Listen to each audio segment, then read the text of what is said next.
জমিনে সূর্যের গরম লেগে যেমন পুরাটা ফেটে যায়, হাত চাষাবাদ চলে না, ফসল উৎপাদনের ক্ষমতা হারিয়ে ফেলে, আবার আল্লাহর বৃষ্টি দিয়ে মুহূর্তে জমিনটা নরম হয়ে যায়, ফসল উৎপাদনের ক্ষমতা ফিরে পায়। গুনাহ করে যারা কলবটাকে ভেঙে ফেলেছো, উলামায়ে কেরামের কাছে যাও, আল্লাহ রহমতের বৃষ্টি যখন দিবে, আল্লাহওয়ালাদের নেক নজর যখন পড়বে, কলবটা এই পরিমাণ জিন্দা হবে, এখন তোমার নামাজ পড়তে ভালো লাগে না, তখন নামাজ না পড়লে ভালো লাগবে না। এখন তোমার রোজা রাখতে ভালো লাগে না, তখন তোমার রোজা না রাখলে ভালো লাগবে না। দুনিয়ার পেছনে ঘুরিয়া কি পাইছো? কই নমরুদ কি পাইল, সাদ্দাত কি পাইল, ফেরাউন কি পাইল? ফেরাউনের লাশ তো আজও পড়ে আছে। মিশরের পুরা ক্ষমতা পাইয়া এসিল একটা ফকিন্নির বাচ্চা। ফেরাউন না, চরম এক ফ্যামিলি ছিল, গরিব। ক্ষেতের মধ্যে শশা, এদিকে টাইনা টাইনা মিশরে নিয়ে বিক্রি করে 8 আনা পয়সা পাই। ওই সময়ের হিসাবে যা পাইয়া পাইয়া আস্তে আস্তে আস্তে আস্তে কিছু টাকা হয়েছে। এক সময় ফেরাউন চেয়ারে বৈশা, ওই তদানীন্তন সময়ের মূল প্রধান বাদশা মারা গেছে। ফেরাউন বৈশা এক পর্যায়ে পাওয়ার পাইয়া উজির আজম হামানকে বলে, শরীরের মধ্যে কেমন যেন এক গরম গরম ভাব, তো কি করবা? কয় খোদা দাবি করতে মনে চায়। হামান বলে করো, করলে আর ছোট খোদা দাবি করে লাভ কি, বড়টাই করো। কোরআনের আয়াত। ফেরাউন বলল আনা রব্বুকুমুল আলা, আমি শুধু খোদা না, বরং সব খোদার বড় খোদা। সেই ফেরাউন মাটি গ্রহণ করে নাই, আজও জমিনের মধ্যে আছে। কই গাদ্দাফি, কই সাদ্দাম, চোখের সামনের গুলো বলতেছি, কই চোখের সামনে সব শেষ। আমেরিকার বুশ কোথায় গেল? চোখের সামনে যমুনা গ্রুপের মালিক কই গেল? মহামারী করোনায় আক্রান্ত হয়ে গেল, ডাক্তারকে বলে কত হাজার কোটি টাকা চাও, স্পেশাল ফ্লাইটে আমাকে সিঙ্গাপুরে নাও। টাকা দিতে চাইলো, কিন্তু কেউ দেহের মধ্যে রুহুটা ফিরাইয়া দিতে আর পারলো না। সাদা কাপড়ের প্যাকেট হয়ে চলে গেল। কই বিল্ডিংওয়ালা? বিল্ডিং পড়ে আছে, বিল্ডিংওয়ালা নাই। তো দুনিয়া দুনিয়া যারা করো, কত যুবক চোখের সামনে হঠাৎ বলে বুকে ব্যথা, ধৈর্য দেখে নাই। এক যুবক সন্তান এলাকায় সবাই তারে ভালো জানে, সিঙ্গাপুরে যাবে, ভিসা হয়েছে, কয়েক মাসের মধ্যেই চলে যাবে, ফ্লাইট আসবে, ভিসা হয়ে গেছে। আদরের সন্তান, কয়েকদিন আগের ঘটনা, সকাল 8টা-9টায় বলে আম্মু আমি একটু দোকানে যাই। কেন? বলে আমার বন্ধু ডাকছে, একটু চা পান করবে, একটু চা খাই আসি। তো মোটর বাইক নিয়ে রওনা হয়েছে। এমন ভাবে অ্যাক্সিডেন্ট হয়ে গেল, জায়গায় শেষ। সিঙ্গাপুরের ভিসাও রেডি, কিন্তু কবরের ভিসা যা আছে কে জানে। বন্ধুর সাথে আর দেখাও হলো না। কি পরিমাণ যুবক বাইক অ্যাক্সিডেন্টে মরে যায়, ওটি তো আর বুড়ারা উঠে না। ওই মরণস্ত্র যুবকদের, বাইক চালায় যারা, এটা একটা নতুন মরণস্ত্র। এটা হলো ডাইরেক্ট, আর ইনডাইরেক্ট মরণস্ত্রের নাম মোবাইল। এটা তোমার ডাইরেক্ট মারবে না, আস্তে আস্তে কিডনি খাবে, হার্ট দুর্বল করবে, ব্রেন দুর্বল করবে। এই মোবাইলে চোখের পাওয়ার নষ্ট করে। এ বানায় বলতেছি, লজ্জা শরম না থাকলে কি করা?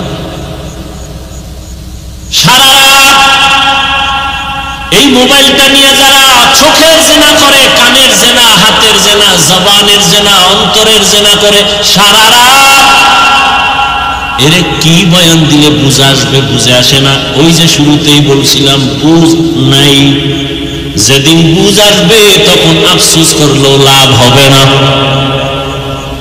তোমার কিডনি ড্যামেজ করে দিল খবর নাই, হাত দুর্বল করে দিল খবর নাই, চোখের পাওয়ার দুর্বল করলো খবর নাই, একটা মোবাইলে লেখাপড়া নষ্ট করলো খবর নাই, মায়ের সাথে তোমার সাথে বেয়াদবি শিখাই দিল মোবাইলে খবর নাই, মোবাইলকে ঠিক রাখতে গিয়ে কত সন্তান মায়ের সাথে বেয়াদবি করেছে, মোবাইলকে কেন্দ্র করে কত সন্তান বাবার সাথে বেয়াদবি, এই মোবাইলকে কেন্দ্র করে কত ছাত্র শিক্ষকের সাথে বেয়াদবি, কত সন্তান মুরব্বীর সাথে আলেমের সাথে বেয়াদবি। যে কোনো দুশ্মন এসে আক্রমণ না করে, রসুল তো দোয়া করলেই হয়ে যায়। যখন এভাবে দাওয়াতের কাজ করতে করতে গোপনীয়তা রক্ষায় ৩৯ জন মুসলমান হলো পুরুষ আর 11 জন নারী, সেই সময় রসুলের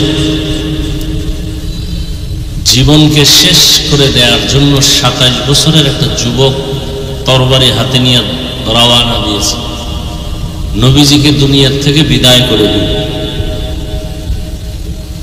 রসুলও আল্লাহর কাছে চোখের পানি ছেড়ে দোয়া করতেছিলেন। ৪০তম ব্যক্তি রসুলের কাছে আসছে, রসুলকে জবাই করবে। ২৭ বছরের যুবক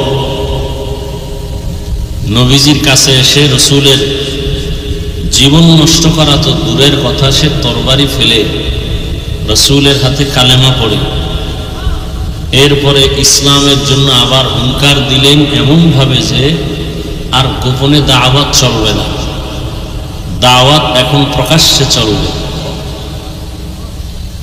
রসুল এবার প্রকাশ্যে দাওয়াতে নামলেন। কতজন ব্যক্তি নিয়ে? ৪০ জন নিয়ে। এজন্য আমাদের আহলে হক উলামায়ে কেরাম যারা আকাবিরিন, তারা বলতেন তেদাদ মকসদ নেহি, মকবুলিয়ত মকসদ হ্যায়। আধিক্যতা এটা সফলতার কারণ না, ইখলাস সফলতার কারণ। ইন্না আকরামাকুম ইনদাল্লাহি আতকাকুম। সফলতা হবে তাকওয়ার ভিত্তিতে, জনসংখ্যার ভিত্তিতে না। কার দলে লোক বেশি এ নিয়ে বিজয় হবে, আল্লাহর হিসাব ভিন্ন। আল্লাহর হিসাব হলো তাকওয়া। রসুল এক হাদিসে বলছেন ৭৩ দল জাহান্নামে যাবে, জান্নাতে যাবে কত দল? কথা বলেন, এক দল। এই যে ৭৩ দল জাহান্নামে যাবে, ৭৩-এর মধ্য থেকে ৭২ দল জাহান্নামে যাবে। এরা হিন্দু, বৌদ্ধ, খ্রিস্টান, ইহুদি কেউ না। ৭২ দল জাহান্নামী, সব মুসলমান। সব কি? মুসলমানের মধ্য থেকে ৭২ দল জাহান্নামে যাবে, মুসলমানের ভেতর থেকে এক দল মাত্র জান্নাতে যাবে। সেই দলটা কারা? যাদের দলে লোক বেশি। হ্যাঁ, নবীজি বলেন যারা দুইটা আদর্শকে সমানভাবে মেনে চলবে। কয়টা? ১ নাম্বার, আমি মুহাম্মদের সুন্নত আর আমার সাহাবায়ে কেরামের সুন্নত। যারা আমি মুহাম্মদেরটাও মানবে, সাহাবায়ে কেরামেরটাও মেনে চলবে, এই একদল জান্নাতে যাবে। তার মানে যারা বলবে আমি মুহাম্মদকে মানি, সাহাবাদেরকে মানি না, এরা মুমিন মুসলমান হলেও ৭২ দলের অন্তর্ভুক্ত। একদল মাত্র হক, যারা নবীও মানে, সাহাবায়ে কেরামদেরকেও মানে। বর্তমান জমিনের হালাত এতটাই দুর্বল যে কিছু কিছু আল্লাহর বান্দা আমার এই সোনার বাংলায় আছেন, সাহাবায়ে কেরামকে মানবেন তো দূরের কথা, তারা ওপেন বলে, ওমরে ফারুকের নাম ধরে বলে তিনি বেদাতি, ভণ্ড। আমি ঢাকাতে বলেছি যে ওমরে ফারুক রাদিয়াল্লাহু তাআলা আনহুকে বেদাতি বা ভণ্ড বলে, ওর 14 পুরুষ সব ভণ্ড। ওর পেছনে নামাজ হবে না। সাহাবায়ে কেরামদের বিরুদ্ধাচরণকারীদের পেছনে নামাজ মাকরুহে তাহরিমি হবে, সহিভাবে নামাজ হবে না যারা সাহাবায়ে কেরামের বিরুদ্ধাচরণ করে। কারণ আল্লাহর রাসূলের হাদিস, সাহাবায়ে কেরাম আকাশের নক্ষত্র সমতুল্য, সাহাবী কান নুজুম। তো যে কথাটা বলতেছিলাম, আধিক্যতাই সফলতার কারণ নয়, সফলতার কারণ ইখলাস, তাকওয়া। আল্লাহ আমাদের বুঝার তৌফিক দান করেন। বয়ান আপনারা শুনবেন, পরিবেশের প্রয়োজন, তারপরও বৃষ্টির মধ্যে আপনারা কষ্টকে উপেক্ষা করে দাঁড়িয়ে আছেন। আল্লাহ পাক আপনাদের এই কষ্টকে হেদায়েতের জরিয়া বানায় দেন। সংক্ষিপ্ত দু চারটি কথা বলবো। কোরআনে হাকিমের এক টুকরো আয়াত, রাসূলের একটি হাদিসের অংশ পড়েছে। আল্লাহ বলেন, ইয়া আইয়ুহাল্লাযীনা আমানুত্তাকুল্লাহা ওয়াল তানজুর নাফসুম মা কদ্দামাত লিগাদ। ও মুমিন, কোন বেঈমানকে বলেননি, মুমিনকে বলছেন, তোমরা আমি আল্লাহকে ভয় করো, তাকওয়া অর্জন করো, এবং তোমরা খুব গভীরভাবে খেয়াল করো, নজর দাও তোমার সামনের ভবিষ্যৎ স্থায়ী জীবনের জন্য কি সম্বল সঞ্চয় করেছো। ওয়াত্তাকুল্লাহ, আবার আল্লাহ বলেন আমাকে ভয় করো। ইন্নাল্লাহা খাবীরুম বিমা তা'মালুন, নিশ্চিত আমি আল্লাহ তোমার সব খবর অগ্রিম জানি। তোমার সব বিষয়ের খবর কে জানেন? আল্লাহ। হাদিস পড়েছি, রাসূল বলেন, মাইয়ুরিদিল্লাহু বিহি খাইরান ইউফাক্কিহু ফিদ্দীন। আল্লাহ যার কল্যাণ চান তাকে আল্লাহ তাফাক্কুহ ফিদ্দীনের মাকাম দান করেন। একটা হলো তাআল্লুম ফিদ্দীন, আর একটা হলো এই ভাই সাউন্ড ডিস্টার্ব হয় কেন? এতক্ষণ তো যেভাবে ছিল ওভাবে থাক। একটা হলো তাফাক্কুহ ফিদ্দীন, আর একটা হলো তাআল্লুম ফিদ্দীন, অর্থাৎ দ্বীন সম্পর্কে জানা, আর একটা হলো দ্বীন বুঝে মানা। তাআল্লুম ফিদ্দীন আম, তাফাক্কুহ ফিদ্দীন খাস। অর্থাৎ দ্বীন সম্পর্কে জ্ঞান অর্জনকারী বিধর্মীদের মধ্যেও আছে না নেই? কিন্তু দ্বীন সম্পর্কে বুঝে মেনে চলা এটা নেই। যেমন হিন্দুরা ইসলাম সম্পর্কে অনেক জানে, কালেমা পড়ছে, পড়ে না। কেন? তাআল্লুম ফিদ্দীন আছে, তাফাক্কুহ ফিদ্দীন নেই। মিথ্যা কথা বলা হারাম, আমরা জানি না, জানার পরও আমরা বলি না। বলি কেন? মিথ্যা বলা যে মহাপাপ, আমার ক্ষতি হবে দুনিয়াতে আখেরাতে, বুঝটা আসে নাই। বুঝ এসে গেলেই বান্দা জীবন যাবে মিথ্যা বলবেন। দাড়ি কাটা গুনাহ না সওয়াব? দাড়ি কাটা ছাটা সব গুনাহ। কেমন গুনাহ? ছোট না বড়? বলেন না কেন? কেমন গুনাহ? 24টা ঘন্টার সেকেন্ডে অল টাইম কবিরা গুনাহ ফেরেশতারা লিখতেই থাকে অনবরত। সে ঘুমায় থাকলেও কবিরা গুনাহ লিখতে থাকে। এটা আমরা জানি, মানি না কেন? কাজে দাড়ি কাটলে আমার দুনিয়াতেই অনেক ক্ষতি হবে, আখেরাতেও ক্ষতি তো আছে। এই বুঝটা আসে নাই। বুঝ যখন এসে যাবে তখন জেনারেল লাইনের মানুষটাও দাড়ি রেখে দেবে। জেনারেল লাইনে এরকম দাড়িওয়ালা নাই? এ যুবকরা কও, তোমার মতো যুবক স্কুল কলেজে পড়ে দাড়িওয়ালা নাই? মিথ্যা বলার দরকার নাই, সত্যটাই বলো। তোমার মতো যুবক জীবনে আলিফ বাতা কোথাও পড়ে নাই, মাদ্রাসায় যায় নাই, জেনারেল লাইনে পড়ুয়া, র্যাব, আর্মি, পুলিশ, বিডিআর 5 ওয়াক্ত নামাজ পড়ে দাড়িওয়ালা আসেনি? আছে। রাস্তায় গাড়ি চালায়, জমিনে কাজ করে, নদীর মধ্যে কাজ করে, কর্মচারী, ডাক্তার, প্রফেসর, ইঞ্জিনিয়ার, 5 ওয়াক্ত নামাজ পড়ে দাড়িওয়ালা অভাব নেই। ওসি ডিসি এসপি 5 ওয়াক্ত নামাজি অভাব নেই। তুমি পারো না কেন এত বয়ান শোনার পরেও? তোমার মধ্যে সহিহ বুঝ আসে নাই। এই বুঝটা তৈরি করার জন্যই ওয়াজের আয়োজন, আর কিছু না। আমরা নতুন কোনো বয়ান করব না, বয়ান হুরান্ডি। মাকাসাদ হলো বুঝ আসুক।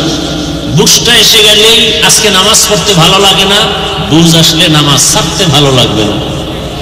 আজকে পর্দা করতে ভালো লাগে না, বুঝ এসে গেলে দিনের সহি বুঝ, তখন পর্দা আর লঙ্ঘন করতে ভালো লাগবে না। আল্লাহ সব ভাইকে সহি বুঝ দান করেন। যে আয়াত আমি পড়েছি, আল্লাহ বলেন, ও মুমিন, আল্লাহকে ভয় করো। কোন বেঈমানকে বলেন নাই কেন আল্লাহকে ভয় করো? মুমিনকে বলার একমাত্র কারণ, জান্নাত শুধু মুমিন পাবে, কোন বেঈমান জান্নাত পাবে না, কখনোই পাবে না। আর মুমিনদের মধ্যে তো একটু আগেই বললাম 72 দল পাবে না, এক দল জান্নাত পাবে। 72 দল পাবে না এটা ফাইনাল না, বহু বিচার মাইর খাওয়ার পরে পেতে পারে।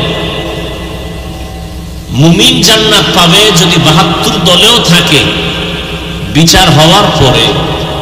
আর একদল মুমিন, কোনো বিচার নাই, হিসাব নাই, ডাইরেক্ট জান্নাতে যাবে। ওই মুমিন কারা? যারা নবীও মানে, সাহাবায়ে কেরামদেরকেও মানে।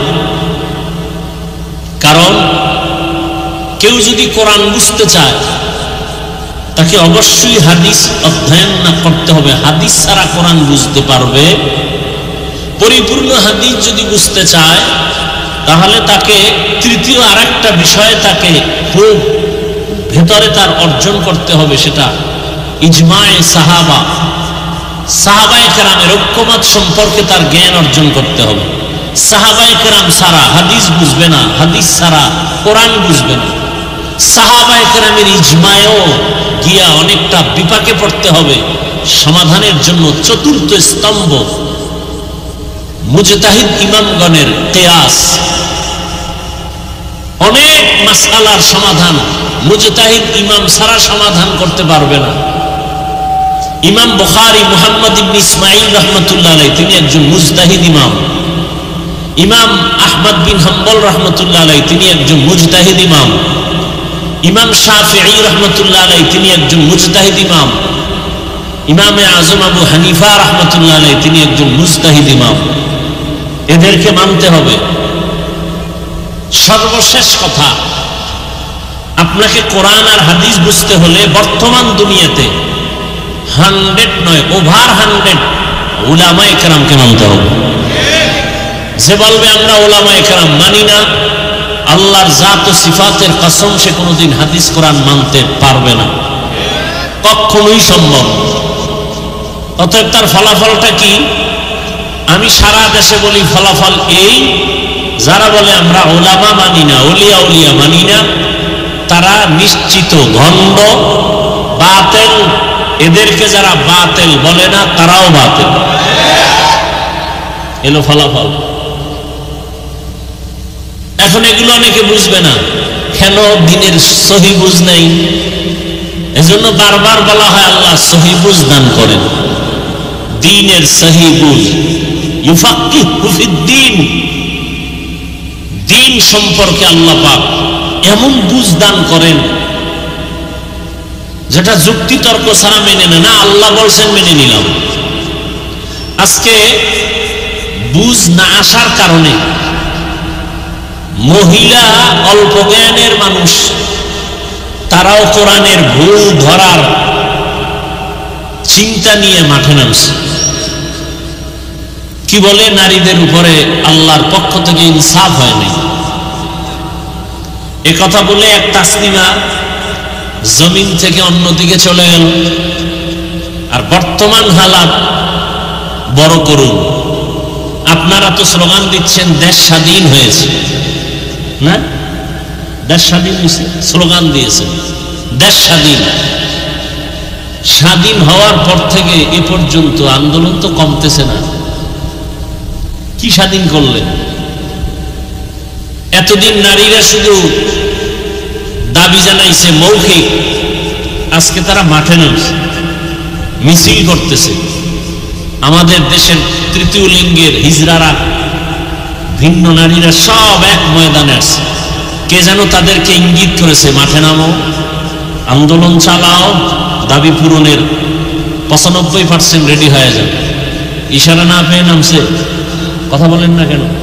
এই স্বাধীন করছেন। একজনে লেখছে যে আমরা কুকুরের মুখ থেকে বাঁচতে গিয়া বাঘের মুখে ঢুকে পড়েছি। কি ভারতের আগ্রাসন থেকে এখন আমেরিকার আগ্রাসনের উপরে আমরা ঢুকে পড়ছি। ঈমান নিয়ে যারা বাঁচতে চান তাদের অনেক মাইর খাওয়া লাগবে, সেজন্য রেডি থাকে। আর যারা নামে মুসলমান, গাঞ্জাও খাইবেন, মদও পান করবেন, মায়েরও মারবেন, বাবারও মারবেন, আলেমরে মারবেন, মুরব্বী আলেমদের সাথে বেয়াদবি করবেন, আপনাদের কোনো টেনশন নাই। আপনারা মরার আগে জাহান্নাম দেখে যেতে পারবেন। আর যারা না জান্নাতি পাবো, মৃত্যু তো হবেই, কুত্তাও মরে, শুকরও মরে, আমি মানুষ হয়ে মরব, তাহলে আপনাকে বহু ঘাত প্রতিঘাত সহ্য করতে হবে। কিসের স্বাধীন? কত রক্ত যাবে আরো ইসলাম যদি চান। একদল বেঈমানদের থেকে এক ধাক্কা, আবার আমাদের পরস্পরে কিছু মুনাফিক মাঝখানে বসে বসে আমার কানে এক কথা, ভাইয়ের কানে এক কথা, যেন আমরা এক জায়গায় বসতে না পারি। হুজুরেরা এক হয়, আবার ঘুমের থেকে ওইটা কেমন কেমন ভাব, কেউ কয় স্বপ্নের মধ্যে কে যেন কি বলতেছে। এই যে হালাত, আমরা তো স্বপ্ন দেখতেছি হুজুর এক হয়ে যাবে, হুজুর এক হলে আগামীতে আমরা ক্ষমতায়। এত সোজা, এত সোজা, বড় কঠিন। কত কঠিন এর কোনো ভাষা নাই বলা, এর কোনো ভাষা নাই বলা। পৃথিবীতে ইসলামের পতাকা নিয়ে ইখওয়ানুল মুসলিমিন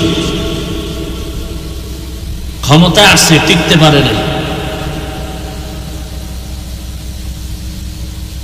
বড় কঠিন থেকে কঠিন। আপনি মনে করেন বাংলাদেশ ইসলাম কায়েম হয়েছে, কি কায়েম হয়েছে? আপনারা যে এখানে এত মানুষ বৃষ্টির মধ্যে, ফজর নাই, জোহর নাই, আসর নাই, মাগরিব নাই, এশা নাই, বয়ান শুনতে আসছেন, নামাজের চিন্তা নেই। অথচ রাসূল বলছেন মুমিন বেঈমানের মাঝে প্রাচীর হলো নামাজ। বাইনাল আবদি ওয়া বাইনাল কুফরি তারকুস সালাহ।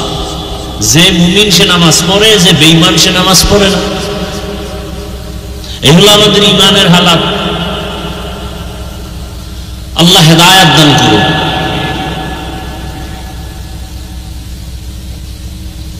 এজন্য আল্লাহ পাক বললেন আমাকে বেশি বেশি ভয় করো, আর কাউকে ভয় করো না, আমাকে করো।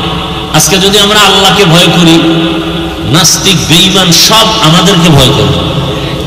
দেখেন, শুধু মানুষ না, বাঘ ভয় করে। এমন মানুষও জমিনে ছিল যে মানুষটাকে কে ভয় করে? বাঘ। আর আমরা কেমন মানুষ যে বাঘকে ভয় করি, আর তারা কেমন মানুষ যে বাঘ তাদেরকে ভয় করে। আমরা সাপকে ভয় করি, আমরা কেমন মানুষ। আর আল্লাহর প্রিয় মানুষ ছিল, সাপ তাদেরকে ভয় করে। বড় কঠিন। তারাও মানুষ, আমরাও মানুষ।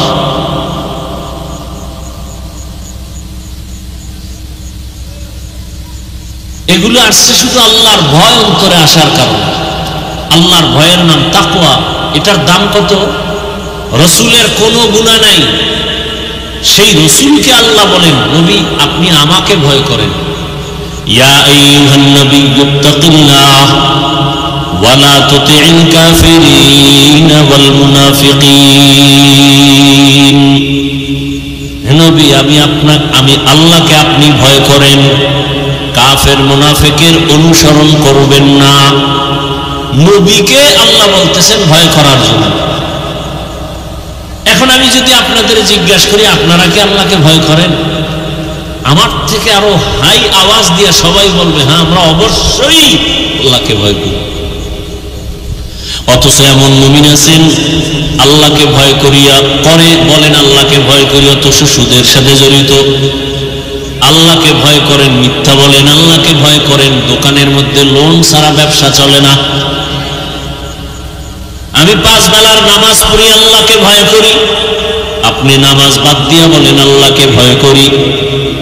আমি দাড়ি লম্বা করে বলি আমি আল্লাহকে ভয় করি। আপনি দাড়ি বাদ দিয়ে বলেন আল্লাহকে ভয় করি। আমি 5 ওয়াক্ত নামাজ ঠিক মতো আদায় করে বলি আল্লাহকে ভয় করি। আপনি নামাজ না পড়ে বলেন আল্লাহকে ভয় করি। আমি হালাল খানা খাইয়া বলি আল্লাহকে ভয় করি। আপনি হালাল বাদ দিয়ে চলেন আর বলেন আল্লাহকে ভয় করি। দুই ভয় কি সমান? মূলত আপনি ভয় করেন না। ভয় কি জিনিস? বলে একটা সন্তান মা বাবাকে ভয় করে। প্রমাণ? বলে মা বাবার সামনে একটা সন্তান অন্যায় করে না কেন? বলে শাস্তির ভয়। একটা ছাত্র শিক্ষকের ভয় করে। প্রমাণ? বলে শিক্ষকের সামনে ছাত্র অন্যায় করে না, শাস্তির ভয়। ঠিক এই জমিনে যেই মানুষ আমার আল্লাহকে আসলেই ভয় করবে, ওই বান্দা গলায় ছুরি লাগাবে, দাড়ির মধ্যে অস্ত্র লাগাবে না। তাহলে বোঝা গেল আসলে ভয় আপনার আমার মধ্যে নাই। আর এই ভয়টা নাই, আবার মায়ের গর্ভ থেকে ভয় আনা যাবে না। ভয়টা অর্জন করতে হবে অন্যের থেকে। বলে কার থেকে অর্জন করব? লিকুল্লি শাইইন মাদিনুন ওয়া মাদিনুত তাকওয়া কুলুবুল আরিফিন। ভালো ভালো জিনিস রাখার গোডাউন আছে, তাকওয়ার গোডাউন হলো আল্লাহর প্রিয় বান্দাদের কলব। তাদের নজর লাগাও, নজর আসলেই তোমার কলবের মধ্যে তাকওয়ার পাওয়ার আসতে থাকবে। قال رسول الله صلى الله عليه وآله وسلم اتقوا فراسة المؤمن فإنه ينظر بنور الله। আল্লাহর প্রিয় বান্দাদের ফেরাসতের পাওয়ার, এটাকে তোমরা ভয় করো। কারণ তারা অনেক কিছু দেখে, তুমি দেখো না। তারা কেমনে দেখে? চামড়ার চোখে বলে না। আল্লাহ তাদেরকে এমন একটা আলো দান করেন, নূরের আলো দিয়ে তারা অনেক কিছু দেখেন। আমার চোখের মধ্যে চশমা লাগানো, গ্লাসের পাওয়ার যতটুকু ততটুকুই দেখি। এমনও পাওয়ারওয়ালা ক্যামেরা আছে, গ্লাসের পাওয়ার এত বেশি 1000 মাইল দূর থেকেও সব স্পষ্ট দেখা যায়নি। কথা বলো না? যায়। কলব, আমাদের ভেতরে একটা কলব আছে। এই কলবটা এমন, এর পাওয়ার কমে আর বাড়ে। আলা ইন্না ফিল জাসাদি মুদগাহ ইযা সালুহাত সালুহাল জাসাদু কুল্লু ওয়া ইযা ফাসাদাত ফাসাদাল জাসাদু কুল্লু আলা ওয়া হিয়াল কলব।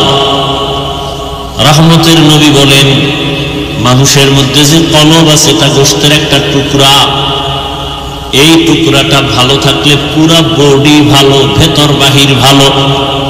আর এই টুকরা যখন খারাপ হয়ে যায়, ভেতর বাহির পুরাটা খারাপ। ওই টুকরার নাম কলব। রহমতের নবী বলেন, মা মিন মাউলুদিন ইল্লা ইউলাদু আলাল ফিতরা। জমিনে যখন কোনো সন্তান আসে, তার কলবটা থাকে আয়নার মতো স্বচ্ছ। ফাআবাওয়াহু ইউহাব্বিদানিহি আও ইউনাসসিরানিহি আও ইউমাজ্জিসানিহি ইলা আখিরিল হাদিস। নবী বলেন, মা বাবা ওই সন্তানের অন্তরটাকে নষ্ট বানায়, মূর্তি পূজারি বানায় মা বাপ, অগ্নি পূজারি বানায়, গায়রুল্লাহর গোলাম বানায় মা বাবা। অন্য হাদিসে রহমতের নবী বলেন, মানুষ যখন একটা অন্যায় করে, গুনাহ করে, ওই টুকরাটার মধ্যে একটা কালো দাগ পড়ে, আর একটা গুনাহ করে আর একটা দাগ পড়ে, আবার গুনাহ করে আবার দাগ পড়ে। কালো দাগ পড়তে পড়তে কলবটা কালো পর্দায় আবৃত হয়ে যায়। তখন আর সামনে কিছুই দেখে না। তখন ভালোটারও খারাপ বলে। টুপি মাথায় দেওয়া ভালো, নামাজ ভালো, রোজা ভালো, সব ভালো, বান্দা এর পরে খারাপ। এই যে বৃষ্টি চলে, যারা টিনের ঘরে ঘুমায়, কি মজার আওয়াজ। এখন কয় যে মজা তো লাগে এক মজা, আর এক মজা খাওনের কি বলে খিচুড়ি পাকাও গরুর গোশত দিয়া। কি দিয়া বলেন না কেন? গরুর গোশত দিয়া খিচুড়ি, আর এই টাইমে সেই মজা। ঘরের মধ্যে 10 জন আছে, মজা করে খাবে, কিন্তু একজন বলে আমার সামনে আনবি না।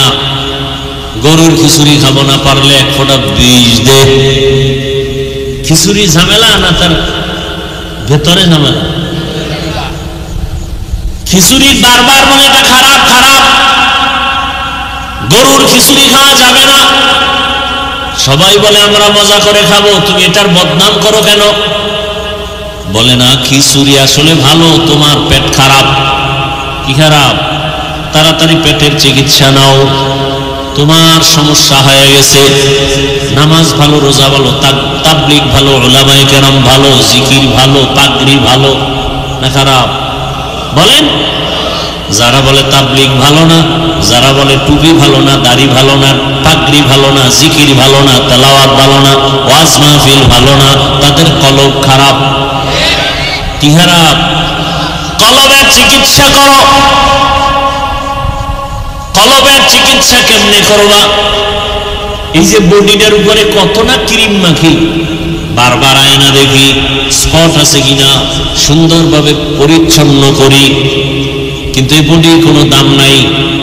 এটা একটা কাভার, ভেতরে আসল জিনিস চলে গেলে বলে এটা মানুষ না, মানুষের লাশ। ছেলে কান্দে আব্বা নাই, সামনে সাদা কাপড়ে পেঁচানোকে বলে এটা বাবার লাশ। কিন্তু এরই তো বাপ ডাকলি এত বছর, এখন কেন বলো বাবা নাই? তাহলে তুই আসল বাবারে চিনুস নাই, আসল বাপ চলে গেছে, এখন বাবা নাই। তুই দেহটা পড়ে আছে বলে এটা বাবার লাশ, তাহলে তুই দেহটাকেই তো আব্বা করে ডাকলি, এখনো তো সে আকৃতির দেহটা আছে, এখন কেন বলো বাবা নাই? তাহলে আসল বাবাকে চিনুই নাই। তাহলে তোমার আসল চেহারাটা, তোমার এই চেহারার দাম নেই, পোকায় খেয়ে ফেলবে চেহারা, কিন্তু তোমার ভেতরে আসল জিনিস, ওটার কয়দিন তুমি পরিষ্কার করছো? দেহটায় ময়লা লাগছে, সাবান লাগাও, না হয় মানুষ খারাপ বলবে। শরীরের কাপড়ে ময়লা, সাবান লাগাও। কলবের মধ্যে গুনার ময়লা লাগছে, কয়দিন তুমি পরিষ্কারের চিন্তা করেছো? তোমার কলবের ভেতরে অহংকারের ময়লা, তোমার কলবের ভেতরে হিংসার ময়লা। নিজের বড় মনে করো, অন্যকে ছোট মনে করো, অন্যের ভালো পছন্দ করো না। নিজের ছেলে লেখাপড়া করে না এ নিয়ে ভাবো না, অন্যের ছেলে পাশ করলো, নাম্বার বেশি পেলো, মাথা গরম। আছে না নাই? কলবের ভেতরে তোমার হিংসার ময়লা, অহংকারের ময়লা, কলবের ভেতরে কিবিরের ময়লা, অহংকার, আমি ভালো, আমার সব ভালো। এই ময়লা সাফ করো। এই ময়লা সাফ করার জন্য হসপিটালে যাও, অপারেশন করো। এই ময়লা সাফ করার হসপিটাল হলো উলামায়ে আহলে হকের মজলিস। قال رسول الله صلى الله عليه وآله وسلم عليك بمجالسة العلماء واسمع كلام الحكماء فإن الله لا يحيي القلب الميت بنور الحكمة كما يحيي الأرض الميتة بوابل المطر। লুকমান হাকিম তার সন্তানকে উপদেশ দিতেছেন, রহমতের নবী সেই কথাটা সাহাবায়ে কেরামদেরকে রিপিট করতেছেন। নবী বলেন, লুকমান হাকিম তার সন্তানের বলে, উলামায়ে কেরামের মজলিসে বসবা, তাদের হিকমতপূর্ণ কথা শুনবা, লাভ বা মুর্দা দিল জিন্দা হয়ে যাবে, মুর্দা দিল জিন্দা হয়ে যাবে, কলবটা পরিষ্কার হয়ে যাবে। আগুনের কাছে গেলে তোমার শরীরে আগুন না নিলেও গরম ভাব আসবে। আতরের দোকানে দাঁড়াইলে আতর কিনতে পারো, ভালো, পারো নাই ফাও নাও, কয় ভালো, কয় ফাও দেয় না, তার অন্তত ঘেরান পাইবা। ঠিক নেই? উলামায়ে কেরামের কাছে যাও, আল্লাহকে পাইবা। যদি আল্লাহকে অন্তত নাও পাও, আল্লাহ পাওয়ার ঠিকানাটা জানবা। কি? আল্লাহরে কোথায় পাওয়া যায়? আল্লাহ সম্পর্কে একটা তোমার ভেতরে পেরেশানি আসবে, ভাব আসবে, চিন্তা আসবে। উলামায়ে কেরামের মজলিস ছাড়া দিন বুঝার, জানার কোনো পথ নাই। অতএব উলামায়ে কেরামের কাছে যাও, তাদের মাধ্যমে কলবকে তুমি জিন্দা বানাও। জমিনে সূর্যের গরম লেগে যেমন পুরাটা ফেটে যায়, হাত চাষাবাদ চলে না, ফসল উৎপাদনের ক্ষমতা হারিয়ে ফেলে। আবার আল্লাহর বৃষ্টি দিয়ে মুহূর্তে জমিনটা নরম হয়ে যায়, ফসল উৎপাদনের ক্ষমতা ফিরে পায়। গুনাহ করে যারা কলবটাকে ভেঙে ফেলেছো, উলামায়ে কেরামের কাছে যাও, আল্লাহ রহমতের বৃষ্টি যখন দিবে, আল্লাহওয়ালাদের নেক নজর যখন পড়বে, কলবটা এই পরিমাণ জিন্দা হবে, এখন তোমার নামাজ পড়তে ভালো লাগে না, তখন নামাজ না পড়লে ভালো লাগবে না। এখন তোমার রোজা রাখতে ভালো লাগে না, তখন তোমার রোজা না রাখলে ভালো লাগবে না। দুনিয়ার পেছনে ঘুরিয়া কি পাইছো? কই নমরুদ কি পাইল, সাদ্দাত কি পাইল, ফেরাউন কি পাইল? ফেরাউনের লাশ তো আজও পড়ে আছে। মিশরের পুরা ক্ষমতা পাইয়া এসিল একটা ফকিন্নির বাচ্চা। ফেরাউন না, চরম এক ফ্যামিলি ছিল, গরিব। ক্ষেতের মধ্যে শশা, এদিকে টাইনা টাইনা মিশরে নিয়ে বিক্রি করে 8 আনা পয়সা পাই। ওই সময়ের হিসাবে যা পাইয়া পাইয়া আস্তে আস্তে আস্তে আস্তে কিছু টাকা হয়েছে। এক সময় ফেরাউন চেয়ারে বৈশা, ওই তদানীন্তন সময়ের মূল প্রধান বাদশাহ মারা গেছে। ফেরাউন বৈশা এক পর্যায়ে পাওয়ার পাইয়া ওজির আজম হামানকে বলে, শরীরের মধ্যে কেমন যেন এক গরম গরম ভাব, তো কি করবা? কয় খোদা দাবি করতে মনে চায়। হামান বলে করো, করলে আর ছোট খোদা দাবি করে লাভ কি, বড়টাই করো। কোরআনের আয়াত। ফেরাউন বলল আনা রব্বুকুমুল আলা, আমি শুধু খোদা না, বরং সব খোদার বড় খোদা। সেই ফেরাউন মাটি গ্রহণ করে নাই, আজও জমিনের মধ্যে আছে। কই গাদ্দাফি, কই সাদ্দাম, চোখের সামনের গুলো বলতেছি, কই চোখের সামনে সব শেষ। আমেরিকার বুশ কোথায় গেল? চোখের সামনে যমুনা গ্রুপের মালিক কই গেল? মহামারী করোনায় আক্রান্ত হয়ে গেল, ডাক্তারকে বলে কত হাজার কোটি টাকা চাও, স্পেশাল ফ্লাইটে আমাকে সিঙ্গাপুরে নাও। টাকা দিতে চাইলো, কিন্তু কেউ দেহের মধ্যে রুহুটা ফিরাইয়া দিতে আর পারলো না। সাদা কাপড়ের প্যাকেট হয়ে চলে গেল। কই বিল্ডিংওয়ালা? বিল্ডিং পড়ে আছে, বিল্ডিংওয়ালা নাই। তো দুনিয়া দুনিয়া যারা করো, কত যুবক চোখের সামনে হঠাৎ বলে বুকে ব্যথা, ধৈর্য দেখে নাই। এক যুবক সন্তান এলাকায় সবাই তারে ভালো জানে, সিঙ্গাপুরে যাবে, ভিসা হয়েছে কয়েক মাসের মধ্যে চলে যাবে, ফ্লাইট আসবে, ভিসা হয়ে গেছে। আদরের সন্তান, কয়েকদিন আগের ঘটনা, সকাল 8টা-9টায় বলে আম্মু আমি একটু দোকানে যাই। কেন? বলে আমার বন্ধু ডাকছে, একটু চা পান করবে, একটু চা খাই আসি। তো মোটর বাইক নিয়ে রওনা হয়েছে। এমন ভাবে অ্যাক্সিডেন্ট হয়ে গেল, জায়গায় শেষ। সিঙ্গাপুরের ভিসাও রেডি, কিন্তু কবরের ভিসা যা আছে কে জানে। বন্ধুর সাথে আর দেখাও হলো না। কি পরিমাণ যুবক বাইক অ্যাক্সিডেন্টে মরে যায়, ওটি তো আর বুড়ারা উঠে না। ওই মরণস্ত্র যুবকদের, বাইক চালায় যারা, এটা একটা নতুন মরণস্ত্র। এটা হলো ডাইরেক্ট, আর ইনডাইরেক্ট মরণস্ত্রের নাম মোবাইল। এটা তোমার ডাইরেক্ট মারবে না, আস্তে আস্তে কিডনি খাবে, হার্ট দুর্বল করবে, ব্রেন দুর্বল করবে। এই মোবাইলে চোখের পাওয়ার নষ্ট করে। এ বানায় বলতেছি, লজ্জা শরম না থাকলে কি করা? সারা রাত এই মোবাইলটা নিয়ে যারা চোখের জেনা করে, কানের জেনা, হাতের জেনা, জবানের জেনা, অন্তরের জেনা করে সারা রাত, এরে কি বয়ান দিলে বুঝে আসবে? বুঝে আসে না। ওই যে শুরুতেই বলছিলাম, বুঝ নাই। যেদিন বুঝ আসবে তখন আফসোস করলেও লাভ হবে না। তোমার কিডনি ড্যামেজ করে দিল, খবর নাই। হার্ট দুর্বল করে দিল, খবর নাই। চোখের পাওয়ার দুর্বল করলো, খবর নাই। একটা মোবাইলে লেখাপড়া নষ্ট করলো, খবর নাই। মায়ের সাথে তোমার সাথে বেয়াদবি শিখাই দিল মোবাইলে, খবর নাই। মোবাইলকে ঠিক রাখতে গিয়ে কত সন্তান মায়ের সাথে বেয়াদবি করেছে। মোবাইলকে কেন্দ্র করে কত সন্তান বাবার সাথে বেয়াদবি। এই মোবাইলকে কেন্দ্র করে কত ছাত্র শিক্ষকের সাথে বেয়াদবি, কত সন্তান মুরব্বীর সাথে আলেমের সাথে বেয়াদবি।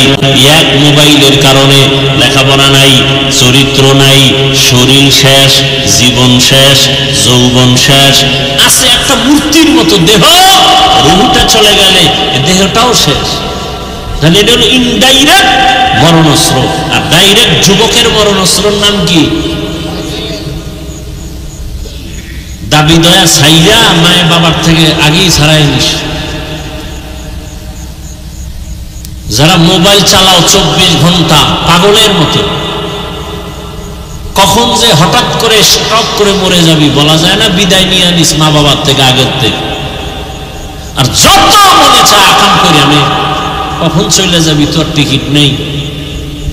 মনের খাহেশ মিটাইয়া কর, যেন আর কোনো খাহেশ না থাকে, আফসোস না থাকে যে এটা পারলাম না। আবার তোমার মতো কত যুবক, শুরুতেই বলছিলাম, এরা স্কুলে পড়ে, কলেজে পড়ে, চাকরি করে, ব্যবসা করে, 5 বেলার নামাজ পড়ে, মা বাবার খেদমত করে, কারোর সাথে খারাপ আচরণ করে না, এক বেলার নামাজও বাদ দেয় না। বহু যুবক আছে, একটু নিজেরে বুঝাইও তুমি কেন পারো না। কোনো ওয়াজের দরকার নাই, এই কথাটাই তোমার বিবেকরে তুমি একটু ধাক্কা দিও। এই বিবেক, আমার মতো যুবক স্কুলে পড়ে নামাজ পড়লে আমি পারি না কেন? আমার মতো জেনারেল লাইনের ছেলেটা যদি কলেজে পড়ে নামাজ পড়ে আমি পারি না কেন? আমার মতো যদি জেনারেল সন্তানটা চাকরি করে নামাজ পড়ে আমি কেন পারি না? ব্যবসা করে নামাজ পড়ে আমি কেন পারি না? আমার মতো জেনারেল লাইনের সন্তান কৃষি কাজ করে নামাজ পড়ে আমি কেন পারি না? শ্রমিকের কাজ করে নামাজ পড়ে আমি কেন পারি না? আমার কপাল বুঝি খারাপ। এই জন্য সারা বাংলাদেশে ঘুরে ঘুরে বলি, যুবক বাবারা, স্কুলে পড়ো, কলেজে পড়ো, চাকরি করো, ব্যবসা করো, বাধা নাই। তুমি ডাক্তার হও, ইঞ্জিনিয়ার হও, প্রফেসর হও, তুমি একজন ওসি, ডিসিএসপি হও, সাংবাদিক হও, তবে দাবি আমার একটা, বেয়াদব হইও না রে বাবা। বেয়াদব হইও না কথার ব্যাখ্যা, 3 জায়গায় বেয়াদবি করবা না, করলে ঘুমের ভিতরে মরণ, পঙ্গু হয়ে মরবি। এক, মা বাবার সাথে বেয়াদবি করবা না, কারণ মা বাবার বদদোয়া লাগবে মরার আগে পঙ্গু, মরার পরে না আগে। খুব সাবধান। 2, শিক্ষকের সাথে বেয়াদবি করবা না, কারণ তুমি আজকে মানুষ হওয়ার পেছনে মা বাবার চোখের পানি, শিক্ষকের অবদান অস্বীকার করার কোনো সুযোগ নেই। 3, তুমি উলামায়ে কেরাম মুরব্বীদের সাথে বেয়াদবি করবা না। এবং এ কথাটাও লিখে রাখবা, কোনো মা বাবা সন্তানকে বরদোয়া করে না, কোনো শিক্ষক ছাত্রকে বরদোয়া দেয় না, কোনো আলেম উম্মতকে বরদোয়া দেয় না। তবে বরদোয়া করা লাগে না, অন্তর থেকে এসে যায়। মা বাবায় তোমার আচরণে কষ্ট পাইয়া যদি বলে, এটাই তোর জন্য কাল, এই নিঃশ্বাসটাই তোর জন্য শেষ, ধ্বংসের কারণ। শিক্ষক তোমার আচরণে কষ্ট পেয়ে যদি নিঃশ্বাস ফেলে, তোমার লেখাপড়া ধ্বংসের জন্য নিঃশ্বাসটাই যথেষ্ট। উলামায়ে কেরাম যদি কষ্ট পেয়ে নিঃশ্বাস ফেলে, তোর চরিত্র ধ্বংসের জন্য নিঃশ্বাসটাই যথেষ্ট। মানুষের জীবনের সব থেকে অমূল্য সম্পদ হলো চরিত্র।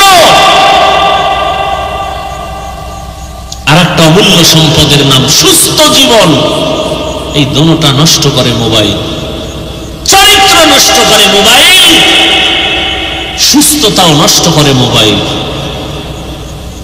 সংক্ষেপে 1 মিনিটে একটা উদাহরণ দিয়ে শেষ করি। আল্লাহর দেওয়া মানুষের সুস্থতার জন্য আল্লাহ দিয়েছেন অমূল্য একটা সম্পদ, ফ্রি রাতের ঘুম। সারাদিন তুমি ঘুমাইলেও রাতের 1 ঘন্টা ঘুমের বরকত হবে না। সেই রাতের ঘুম শরীরের ঔষধ, তাও কিন্তু প্রথম রাতের অংশের ঘুম ঔষধ না, রাতের শেষ অংশের ঘুম ঔষধ না, মধ্যখানের ঘুম। কোন ঘুম? রাতের মধ্যখান সময়ের ঘুম শরীরের মহা ঔষধ। আর সেই ঘুমটাকে নষ্ট করো মোবাইল দিয়ে, অনায়াসে অসুস্থ হয়ে যাবা, টের পাও না কেন? বয়স বাড়বে তখন সব টের পাইবা, অকাল মরণ হবে, অকাল। ইয়া আইয়ুহাল্লাযীনা আমানুত্তাকুল্লাহা ওয়াল তানজুর নাফসুম মা কদ্দামাত লিগাদিন ওয়াত্তাকুল্লাহ।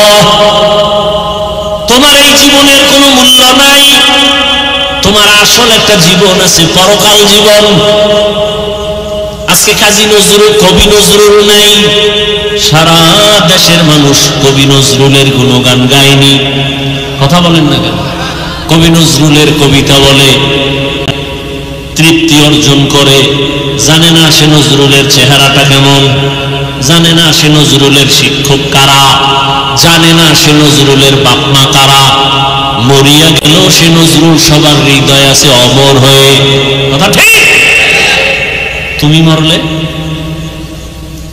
স্মরণ করবে তোমার মা বাবা কি বলে, মনে মনে বলবে একটা মুসিবত দূর হয়ে গেছে, ওর কারণে কত জায়গায় লজ্জায় মুখ দেখাইতে পারতাম না, ওর চরিত্র এত খারাপ।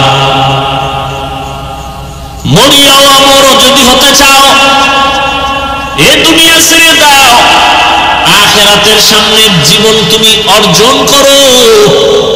তোমার আসল জীবন পরকালের জীবন।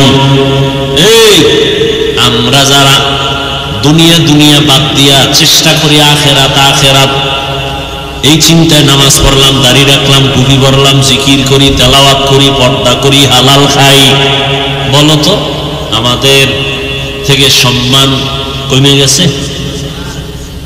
বরং আল্লাহর জাতের কসম, এখনো কোরআনওয়ালা রাসূলের আদর্শওয়ালাদের মতো শান্তিতে আর সম্মানের জমিনে কেউ নাই। আর যারা আখিরাত বাদ দিয়া শুধু দুনিয়া দুনিয়া দুনিয়া দুনিয়া করে পাগলের মতো ঘুরছে, আজকে তারা দুনিয়াও পেল না, আখিরাত তো পাবেই না।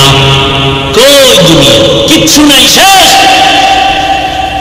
চেয়ারম্যানের চেয়ারের মেয়াদ শেষ, এমপি সাহেবের চেয়ারের মেয়াদ শেষ। আল্লাহর রহমতে যারা আমরা নবীর আদর্শে আমগো চেয়ারের মেয়াদ শেষ হবে দূরের কথা, মেয়াদি নাই। শেষ হবে কি? মেয়াদি নাই। এটার কারণ কি? টাকা দিয়া সম্মান কিনলে প্রথমে ফুলের মালা, ফাইনালে জুতার মালা। আর আমার মাওলার দেওয়া সম্মান হলো দুনিয়ায় বাদশাহ, পরকালেও বাদশাহ। এজন্য আখিরাতের মালা গলায় লাগাও। আমরা যারা দুনিয়া বাদ দিয়ে চলি, কই আমাদের ব্যবসাও চলে, চাকরিও চলে। আচ্ছা, আখিরাত নিয়ে চলার মানে কি ব্যবসা করা যাবে না, চাকরি করা যাবে না?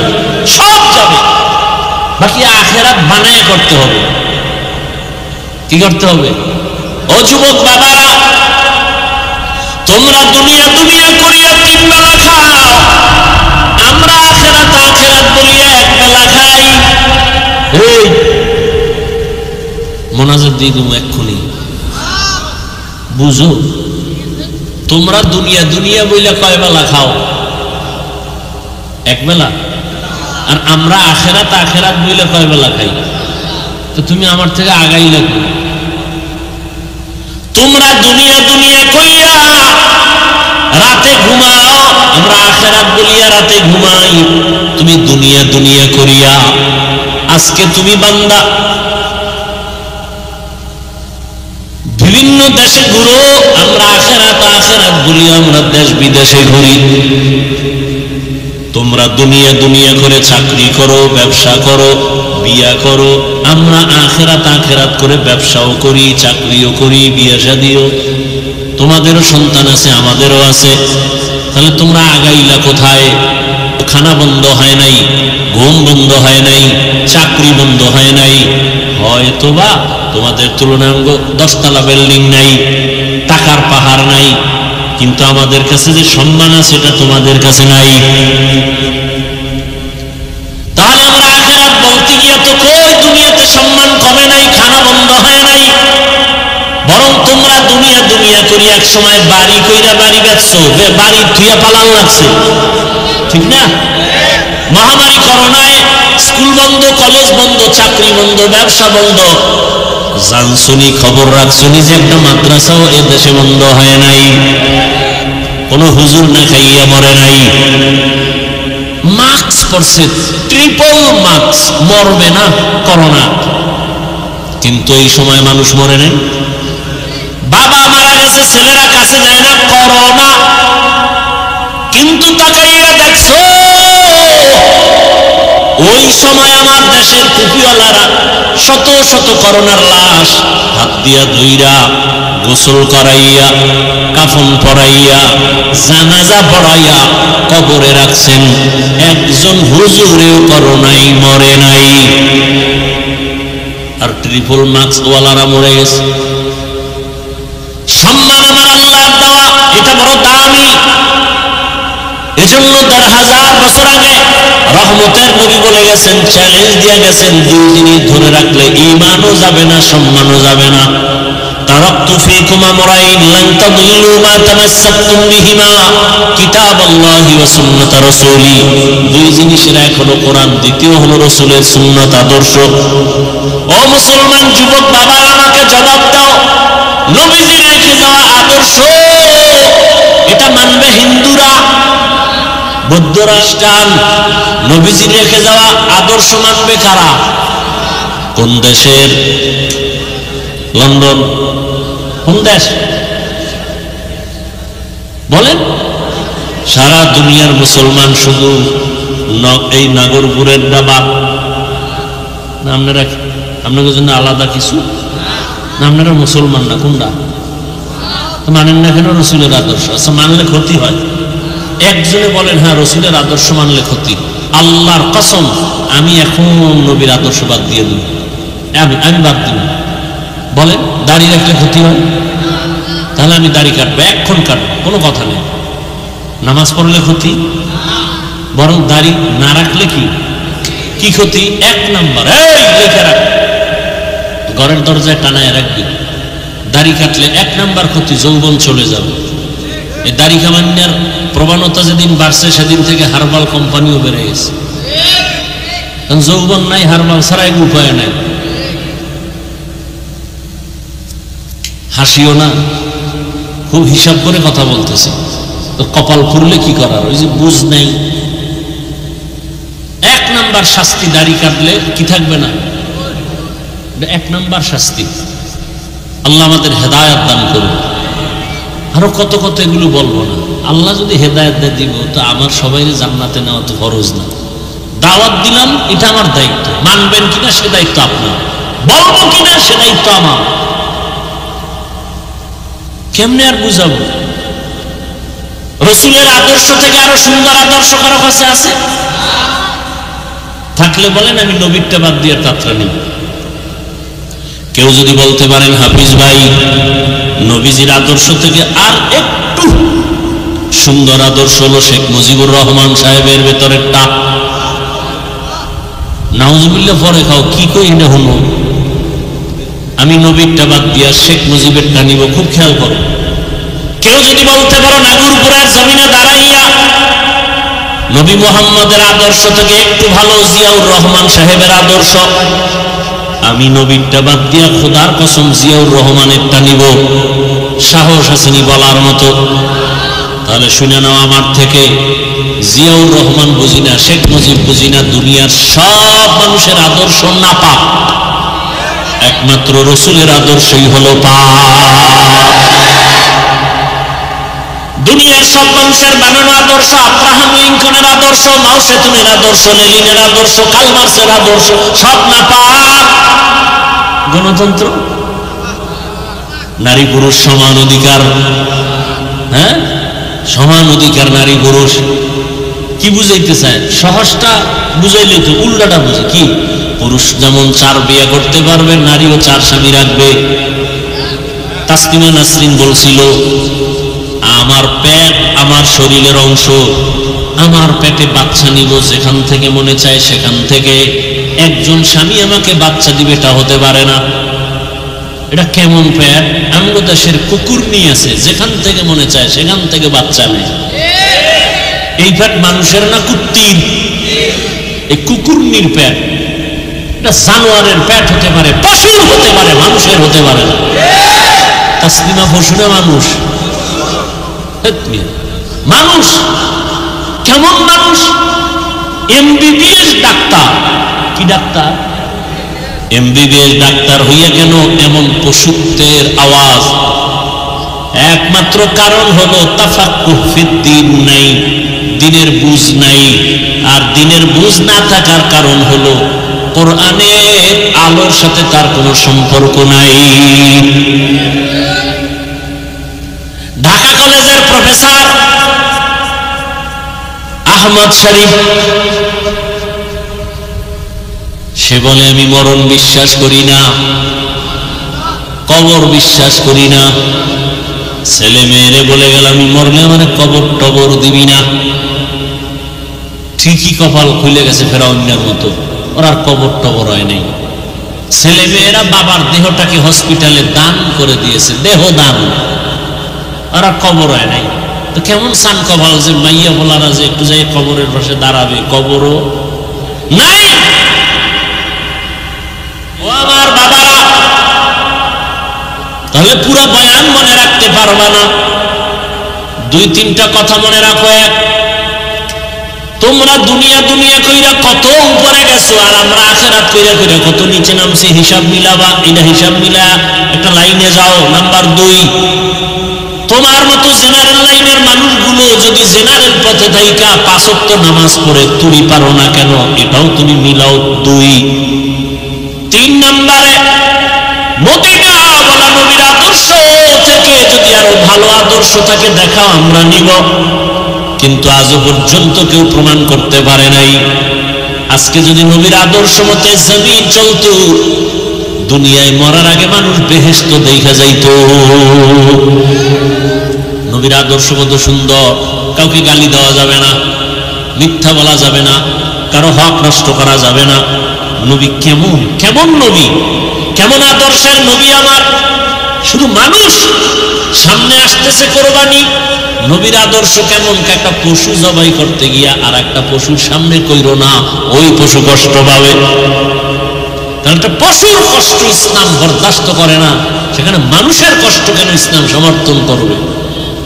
একমাত্র রাসূল বলেছেন, আল মুসলিমু মান সালিমাল মুসলিমুনা মিন লিসানিহি ওয়া ইয়াদিহি। খাঁটি মুসলমান ওই ব্যক্তি যার হাত আর জবান দ্বারা অন্য কষ্ট পায় না। একজনকে কথা দিয়া কষ্ট দেওয়া হারাম, কাজের দ্বারা কষ্ট দেওয়া হারাম। কতটা সব ইসলাম সহজ, এটারে কঠিন বানায় দিছে কেউ কেউ। ইসলাম মানলেই মনে করে মানুষ মনে হয় বিপদ, অথচ ইসলামটাই হলো মানুষের জন্য নিরাপদ। দেখা হলে আগে সালাম দিবে, ইসলাম। কিছু খাবে ডান হাতে খাবে, পান করবে ডান হাতে, ইসলাম। সালাম দিলে মোহাব্বত বাড়বে, তো শত্রুতা করবে কেন? বারবার যদি সালাম দেয় শত্রু মিত্র হয়ে যায়। তাহলে ইসলাম মানলে সালাম দিতে হবে, সালাম বাড়লে মোহাব্বত বাড়বে, শত্রুতা আর থাকবে। তখন আর মোবাইলে গোপন হত্যা হবে না। সালাম নাই, মোহাব্বত নাই। সালাম দেয় না এমন জায়গায় গিয়ে দেয় যারা দেওয়া জায়েজ নেই। মিস কল পাইছে আরে খালি সালাম। অথচ মাকে সালাম দাও, বাবাকে সালাম দাও, বোনকে সালাম দাও, স্ত্রীকে সালাম দাও, স্ত্রী স্বামীকে সালাম দাও, এগুলো নাই।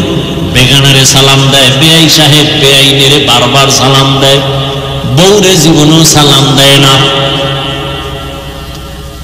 ইসলাম সালাম কতটা গুরুত্বপূর্ণ। আসসালাম ক্বাবলাল কালাম, রহমতের নবীর আদর্শ, কথার আগে সালাম দাও।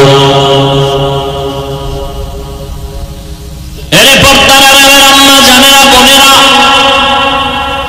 এখনো এই এলাকায় বহু মহিলারা আছে, 5 বেলার নামাজ পড়ে, পর্দা করে, স্বামীর মাল হেফাজত করে, মোবাইলে সময় নষ্ট করে না, নাই? আছে। এরে আম্মা জানেরা, আপনারা কেন পারবেন না? আপনার কারণেই তো জমিনে ভালো ভালো সন্তান আসছে। ভালো সন্তানগুলো ভালো মায়ের কারণেই হয়েছে। মায়ের আদর্শ ভালো তো সন্তান ভালো। জেনারেল লাইনে যত ভালো সন্তান দেখবেন মা ভালো হওয়ার কারণে। ওসি সাহেবের ব্যবহার ভালো কেন? কয় মায়ের ব্যবহার ভালো। এসপি সাহেবের ব্যবহার এত সুন্দর কেন? বলে মায়ের চরিত্র ভালো। দুনিয়ার লাইনেও ভালো সন্তান মায়ের কারণে, আখিরাতের লাইনেও ভালো ভালো সন্তান আসছে মায়ের অবদান।